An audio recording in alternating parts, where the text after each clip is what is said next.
celui de la droguerie. Vous savez, avec toutes ces bouteilles non un peu barbares et ces étiquettes de danger partout, on a vite fait de se sentir comme un apprenti sorcier qui ne maîtrise rien. Mais pas de panique, on va décrypter tout ça ensemble. Franchement, qui ne s'est jamais retrouvé planté devant ce mur de produits en se demandant ce qu'il fallait prendre pour déboucher un évier, enlever une vilaine tache de rouille ou dégraisser la cuisine? On est bien d'accord, c'est un peu la jungle. Eh bien, aujourd'hui, on dit stop à la confusion. C'est un peu comme si on ouvrait rien que pour nous le carnet secret du vieux droguiste. On va démystifier tous ces produits pour savoir enfin quoi utiliser, quand et surtout comment s'en servir sans prendre de risques. Alors voilà le programme. On commence par feuilleter ce fameux carnet, puis on plonge dans le monde des alcools, des acides et des bases. On découvrira ensuite quelques agents un peu spéciaux pour les missions impossibles, avant de terminer, bien sûr, avec les règles de sécurité indispensables. Allez, en route. C'est parti, on attaque avec notre première grande famille, les alcools. Eux, ce sont un peu les couteaux suisses du nettoyage. Dégraisser, désinfecter, faire briller, ils savent quasiment tout faire. Mais attention, il ne faut pas les confondre. D'abord, on a l'alcool ménager. Lui, il est plus pur, son odeur est moins agressive et il est vraiment top pour dégraisser ou enlever des taches. Ensuite, l'alcool à brûler. Bon, son nom dit tout, c'est avant tout un combustible. Et enfin, un peu plus technique, on a l'alcool isopropylique. C'est le produit chouchou pour nettoyer tout ce qui est électronique ou optique parce qu'il ne laisse aucune trace. Mais ce qu'il faut retenir, c'est qu'ils sont tous super efficaces contre les taches d'encre ou de vin par exemple. Bon, là on ne rigole plus. Point sécurité absolument crucial. Tous ces alcools sont hyper inflammables. L'erreur classique, et qui peut être dramatique, c'est de vouloir raviver un barbecue avec une giclée d'alcool à brûler. C'est le geste à ne jamais faire. Et bien sûr, comme pour tout produit actif, on fait toujours un petit test sur un coin qui ne se voit pas avant de s'attaquer à toute la surface. Voilà pour les alcools. Maintenant, on change de crèmerie. Si le problème c'est plutôt les dépôts minéraux, genre le calcaire ou la rouille, alors la solution se trouve dans la famille des acides. Et on commence avec l'artillerie lourde, l'acide chlorhydrique, aussi connu sous le petit nom d'esprit de sel. Quand plus rien ne marche contre le tartre incrusté au fond des toilettes, c'est la solution de la dernière chance. Un tiers de la bouteille, on laisse s'agir 20 minutes et le résultat est radical. Mais évidemment, qui dit grosse puissance, dit gros danger. Ce produit est ultra corrosif. La protection est non négociable. Gants, lunettes, et on ouvre les fenêtres en grand. Et puis, il y a cette règle d'or de la chimie à retenir. C'est toujours l'acide dans l'eau. Et jamais l'inverse, sinon ça peut éclabousser violemment. Heureusement, il y a des acides beaucoup plus sympas, comme le bon vieux vinaigre ménager. C'est un vrai produit à tout faire. Il détartre la robinetterie, nettoie le frigo, adoucit même le linge. Son seul ennemi, sa kryptonite, ce sont les surfaces calcaires, comme le marbre qu'il ronge sans pitié. Et là, petite astuce de connaisseur, pour détartrer la machine à café ou la bouilloire, il est encore mieux que le vinaigre, c'est l'acide citrique. Il est tout aussi efficace contre le calcaire, mais il a l'avantage d'être moins agressif avec les joints en caoutchouc et les pièces en métal de nos appareils. C'est vraiment le bon plan pour qu'il dure plus longtemps. Et pour ce problème bien spécifique qu'est la rouille, voici le grand spécialiste, l'acide oxalique, qu'on appelle aussi sel d'oseille. Sur du bois, de la pierre ou même un tissu, il réussit là où tous les autres échouent.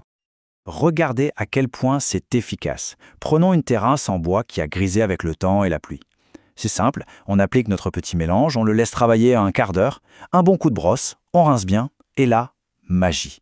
Le bois retrouve sa couleur d'origine. Le résultat est souvent bluffant. Ok, on a vu les acides qui s'attaquent au minéral. Maintenant, passons à leurs exacts opposés chimiques, les bases. Leur spécialité, c'est de dissoudre tout ce qui est organique, la graisse, les cheveux, les huiles.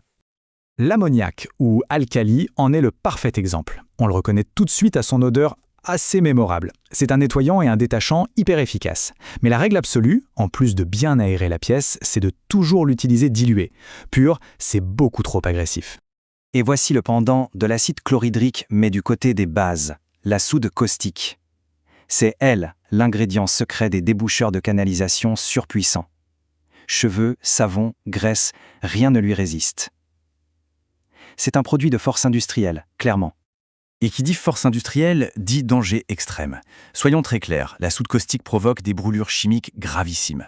La protection intégrale, gants, lunettes, vêtements longs, est obligatoire, il n'y a pas de discussion. En cas de contact, c'est sous l'eau tout de suite pendant de longues minutes et on appelle un centre antipoison. On ne plaisante pas avec ça. Bon, on a vu les grandes familles, finissons notre tour d'horizon avec quelques agents un peu secrets, des produits qui ont des super pouvoirs très ciblés pour des missions bien particulières. Alors le percarbonate de sodium, ça c'est un produit vraiment génial. C'est un agent blanchissant hyper puissant, une super alternative à l'eau de javel pour les tâches de café ou de vin mais en beaucoup plus écologique. Une cuillère dans le tambour de la machine et le linge blanc ressort éclatant.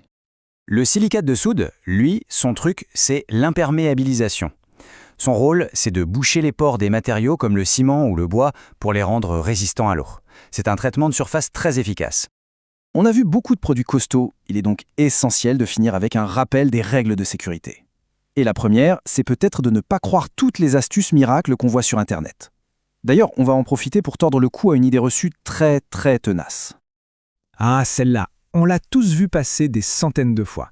C'est l'astuce de grand-mère numéro 1 des blocs de nettoyage. Ça mousse, ça a l'air super efficace, c'est naturel, la promesse est belle. La promesse est belle, c'est vrai. Mais est-ce qu'elle tient la route d'un point de vue scientifique? Qu'est-ce qui se passe vraiment quand on mélange les deux? Eh bien la réponse de la chimie, elle est sans appel. C'est une fausse bonne idée. En fait, un acide, le vinaigre, plus une base, le bicarbonate, ça se neutralise. Ils s'annulent mutuellement. La supermousse qu'on voit, c'est juste du gaz qui s'échappe. À la fin, il ne reste que de l'eau un peu salée qui ne nettoie plus rien. C'est une perte de temps et de produit. Alors, on oublie les mélanges d'apprentis sorciers et on retient les vraies règles d'or. 1. On teste toujours sur un petit coin. 2. On se protège avec les produits corrosifs. 3. On aère bien. 4. On ne mélange jamais différents produits. Et 5. Évidemment, on garde tout ça loin des enfants. Et voilà, le carnet du droguiste n'a plus de secret. Acide, base, alcool, on sait maintenant que chaque produit a sa force, son utilité. En les utilisant bien, et surtout avec prudence, il n'y a plus grand-chose qui pourra résister. La seule question qui reste, c'est par quel chantier on commence ?